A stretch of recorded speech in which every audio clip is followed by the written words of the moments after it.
I think one of the things that comes up when talking about mental health, specifically with Black and brown women, is this idea of like the strong Black woman or like the superwoman syndrome. So, how has this come up for you in your journey with mental health? Honestly, it just made me think back to times that my boyfriend has told me to stop working because I will be even just sitting together. He'll put on like a show, and I'll be on my laptop just doing work, and I'll listen. I'll still be paying attention, but he'll be like, "Are you paying attention?" He'll try to rewind. I'm like, I'm listening, like I'm paying attention." So he has to sometimes remind me, like, "Dina, hello, take a break." I'm trying to learn more, like, when I'm starting something, it's okay to take a break. It's Right. okay to step away from something and revisit it. One of the things that has come up for me, and I think I mentioned earlier, just around like this, threshold for pain. I think a lot of like this idea of being a strong Black woman, or the superwoman complex, is very much so rooted in racism and sexism. And I think this narrative also robs us of our humanity, right? So I'm curious about like you all, like have you had experience with therapy, or like what does that look like for you in terms of finding therapeutic spaces to support your mental health? For me, it would definitely be my mom. Mm-hmm. I tell my mom literally everything that's ever happened in my life. Like literally everything that I've done, she knows that I've done. And I think it's because when we were younger, we built that sense of trust. Ever since then, it just comes easy and it's natural for me to tell her these things. But like anytime I'm stressed or not even stressed or have a problem or just want to talk to someone, she's the person that I literally will tell everything to. It gets all of that stress off. And on another side, it's like I get another like aspect on whatever situation I'm going through. It's therapeutic to me, definitely. I honestly am conscious of the strong Black woman narrative, and I had realized at a point that I needed a therapist. But unfortunately, I was like, I'm fine without a therapist. I don't need to talk to anybody. I'm trying to, not pay attention to the negative connotations that are associated with therapists. And I'm realizing I need help and that I want someone to speak to, but are the resources as accessible to me?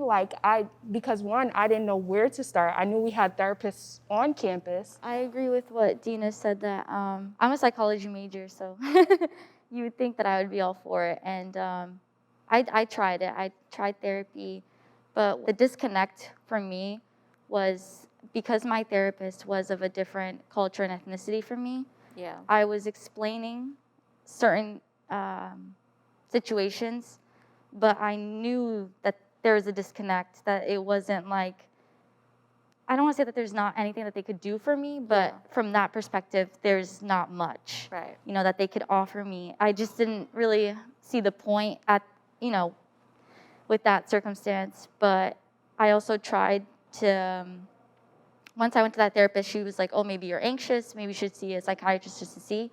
That also freaked me out a little bit too. Just because with like medication, stuff like that, so many chemicals you're putting in your body. And like there are like so many side effects that I kind of was like, okay, maybe I could, solve this myself. And I'm kind of happy I did that because it led me to all these other alternatives. Yeah, I think I kind of had a similar experience. Yeah, I was like going through like a really rough time, like in first semester freshman year, just like adjusting to like the new space, just everything was just like really rough. So I ended up seeking out like the therapist that they do have at school. But I think as a college student, like accessibility is something that's like it's really tough because like I would go over there and I met one of the therapists and like I would go see her and it was a good fit as well. I could only go every 2 weeks. And sometimes it would be once every 3 weeks because like it was so backed up. Like there's so many people that were seeking out these resources. There's not enough therapists to go around. And like, sometimes they'll have like group sessions, stuff like that. But like even then like it would end up getting canceled because like it was just so backed up. I remember having a moment when I was in undergrad of just feeling so incredibly overwhelmed by like just all the things, like family, like school, relationships, all of it.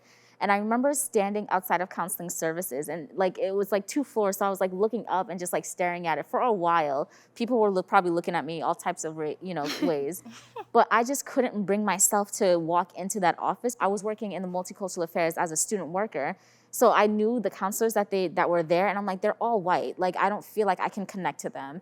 And like for me, I'm like, I don't want to spend my time explaining my culture or my experiences or why racism is impacting me to this degree. Like I feel like it would be a waste of time. So I didn't go.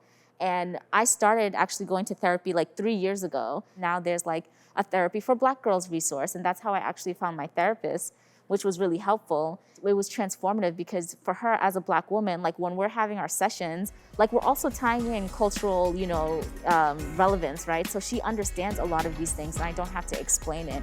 So it's incredibly like validating for me to be in that space.